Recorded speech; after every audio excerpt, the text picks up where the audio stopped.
자, 국어 강사 이대건입니다. 오늘은 현대소설 4편 채만식의 논 이야기 해보도록 하겠습니다. 그 채만식의 논 이야기를 하기 전에 이게 적산가옥에 대해서 조금 알면 좋을 것 같아서 이때 당시에 이 적산가옥에 관련된 이야기를 좀 해보도록 할게요.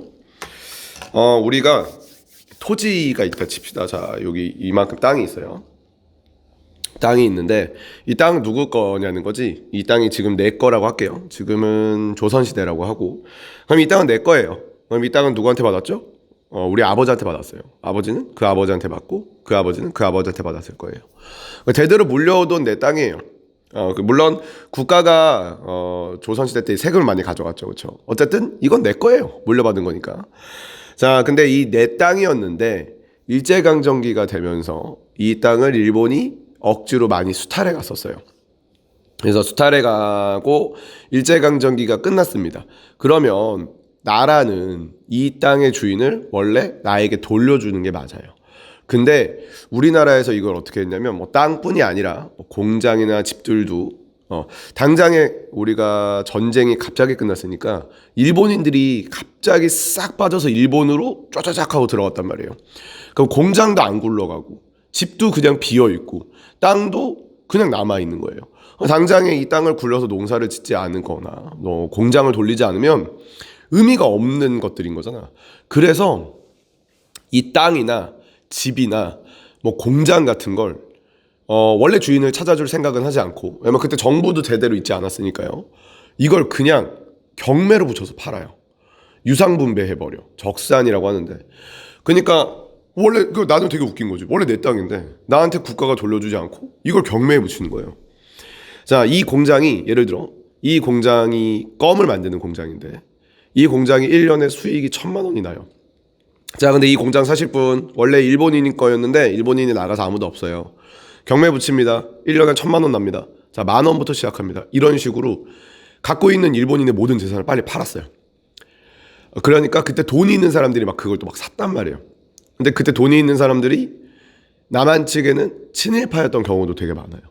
아닌 경우도 있겠지만. 그래서 되게 막 혼란스러웠어요. 그러니까 지금 여기 논 이야기도, 이 논 이야기는 물론 한덕문도 잘못했어요. 주인공도 잘못을 했는데 국가가 되게 토지 분배 정책을 잘못하고 있다라는 걸 잘 드러내는 게 이 글의 주제거든요. 그래서 그때 상황을 좀 알고 있어야 이해하기 편할 것 같아서 배경 설명 좀 했습니다. 자, 그럼 위에서부터 읽어보도록 하겠습니다. 원반, 토반, 아전. 자, 얘네들은 국가의 관리 같은 거예요. 뭐 그 지역의 양반이나 토색질을 하고, 그러니까 이제 세금을 너무 많이 뜯어가거나 가렴 주고 하는 건데, 과도하게 세금을 걷어가거나 막 백성들 걸 가져가는 거거든.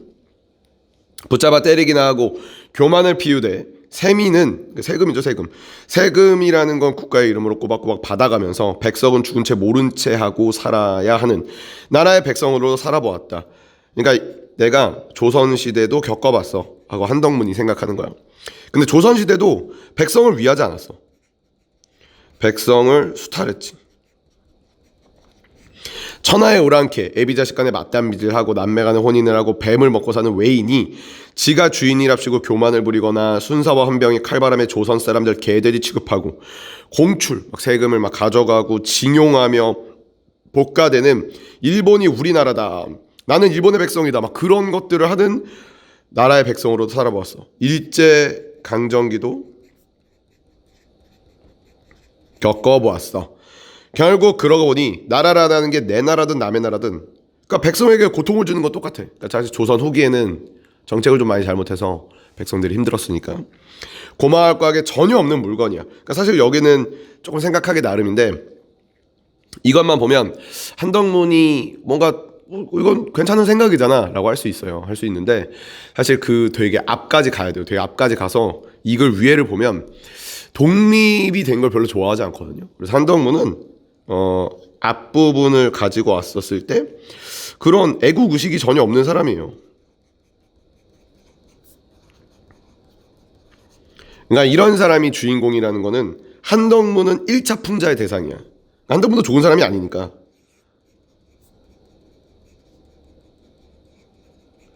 근데 진짜 풍자의 대상은 이제 국가라는 거죠. 따라서 새 나라 말고 더할 것도 있어도 욕이 날 거 없어도 아쉬울 게 없었다. 그러니까 독립하든 말든 나라가 나한테 왜 주게 뭐야 이렇게 얘기를 하는 건데 이게 좀 아쉬운 게 이게 이렇게 작은 따옴표가 있어야 돼요. 그러니까 우리가 그냥 읽으면 내 나라 그래서 이게 1인칭인가? 그리고 한덕문이라고 그러면 3인칭인가? 시점이 바뀌었나라고 오해할 수 있는데 지금 이 윗부분은 한덕문의 생각이에요. 작은 따옴표를 쳐야 올바르지 않나 싶습니다. 자, 신해년 1911년이에요.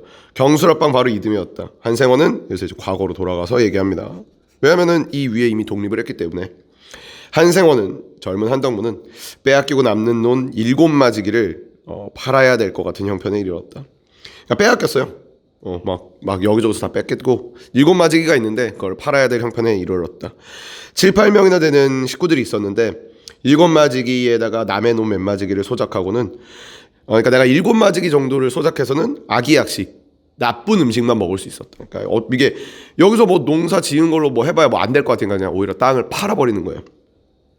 한덕문은 그의 부친과 달리 살림 규모가 없었고 허황되고 예쁜 사람이었다.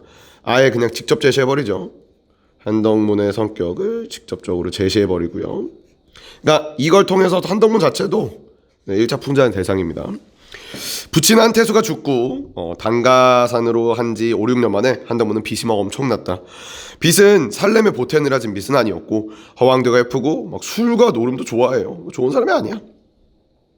1년 농사를 지어야 1년 가게가 지어도 모자랄 판에 술과 노름을 하니 빚만 계속 늘어난다.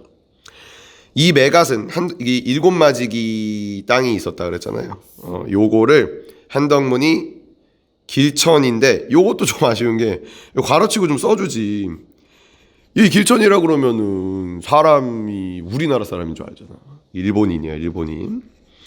일본 사람들에는 그 지역이 들어가는 이름이 되게 많은데, 이게 천이잖아. 뭐 내천 해서 뭐 밭전자를 써가지고 뭐 산에 산밭 해가지고 야마모토 이런 식으로 그 땅이나 지역에 관련된 이름이 되게 많더라고. 성의 유래가. 그래서 일본인이야, 일본인. 일본인인데 일본도 이름을 한자로 쓰니까 길천이라고 부르는 거야. 실제로는 뭐 다카오 히로카카 뭐 이런 식인 거야.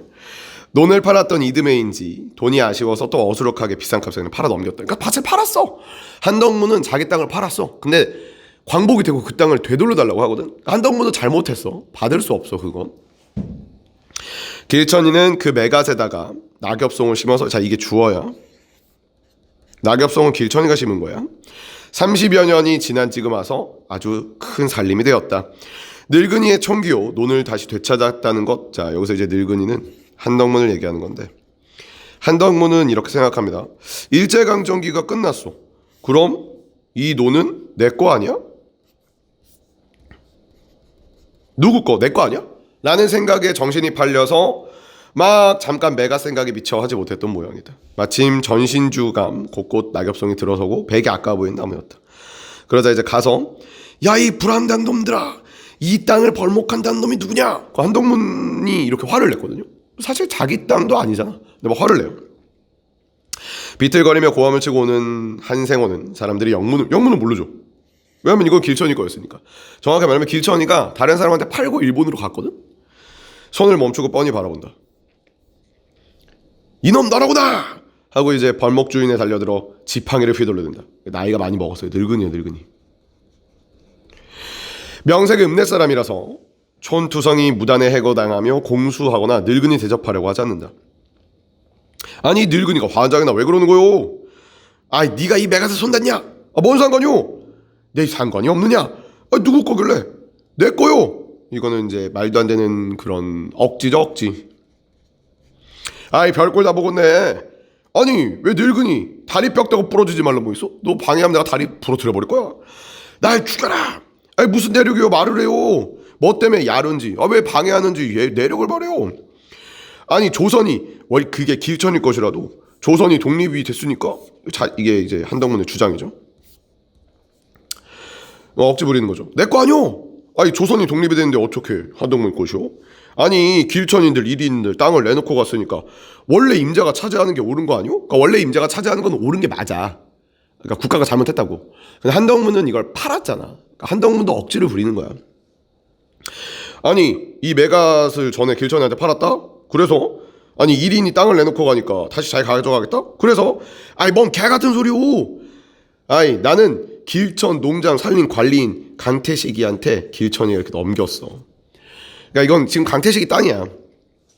아니 집 벌은 돈 2,000원 주고 강태식이한테 다시 2,000원을 주고 이 사람이 산 거야. 그러니까 이제 길천이가 강태식이한테 넘긴 걸 강태식이가 다시 팔았어. 그러니까 되게 막 너무 혼란스럽지. 막 땅을 막 이 사람 저 사람 막 사고 팔고 너무 혼란스러웠어. 땅 주인 누군지도 모르고. 그래서 혼란스러운 광복 이후에 토지 상황이 되게 잘 드러나요. 5.18 직후 낡은 법이 없어지고 새로운 영이 서기 전 혼란한 틈을 사 이속 밝은 사람들이 뭐 농장이나 부동산 관리가 돼가지고 1인의 재산을 막 부당하게 처분하고, 그러니까 사실 강태식이가 부당하게 처분한 거지. 그러니까 길천이가 강태식이한테 제대로 넘겼는지도 잘 몰라요. 허다했다. 이것도 그것 중에 하나였다. 자, 이것도 이제 서술자가 다 요약해버려가지고 다 상황을 다 제시를 해줬어요. 이건 서술자가 얘기한 거죠. 그 뒤 훨씬 지나서 1인의 재산을 조선 사람들에게 판다 이런 소문이 들렸다. 그러니까 유상분배한 거거든. 그러니까 한덕문이는 자기가 잘못한 게 맞는데 많은 조선인들은 자신 잘못 없이 자기의 원래 땅을 뭐 나라가 알아서 팔았단 말이야. 사실이라고 한다면 한생원은 그 돈 7마지를 돈을 내고 다시 사지 않을 수가 없었고, 한덕문에게는 그런 재력이 없거니와 도대체 저는 임자가 있는데 왜 아무에게나 판다는지 한덕문은 되게 불합리했다. 이 부분은 이제 정말로 2차 풍자의 대상인 찐이죠. 국가를 비판합니다.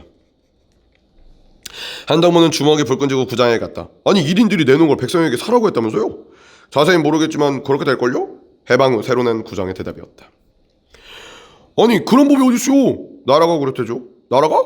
아니 우리 조선 나라요. 아 나라가 법을 달라 말라비트로 준 거예요. 나라가 내게 해준 게 뭔데? 아 일본인이 내놓고 가는 걸 왜 자기네들이 팔아먹어요? 아니 1인의 재산은 우리 나라가 재산이 되는 건 당연하죠. 그리고 둘이서 이렇게 갈등을 하는데 가치관이 달라서 그렇죠. 그러니까 구장은 일본인이 내놓고 대한 재산은 뭐 당연히 나라가 가져가야 된다가 맞다고 생각을 했나 봐. 당연? 아니 가만히 두면 다시 백성이 돼야 되는데 아니 왜 나라가 가만히 있다가 갑자기 툭 튀어나와가지고 그걸 팔아먹어. 한생원의 그 돈과 메갓을 길천에게 돈을 받고 파셨으니까 임자라 말하면 길천이지 한생원이요? 그러니까 이거는 네가 잘못한 거 맞다. 아니 암만 팔았어도 길천이 내 것 나갔으니까 다시 내 것이 돼야지. 이건 이제 잘못된 생각이라고. 한생원이한테 뺏는 게 아니라 길천이한테 뺏는 겁니다. 이러면서 막 둘이 막 싸우게 되는 이야기라고 보시면 됩니다. 자, 그래서 이 작품의 주제는 해방 이후에 혼란했던 국가의 토지 분배 상황에 대해서 이야기하고 있는 작품이라고 보시면 될 것 같아요. 자, 수업은 여기까지 하도록 하겠습니다.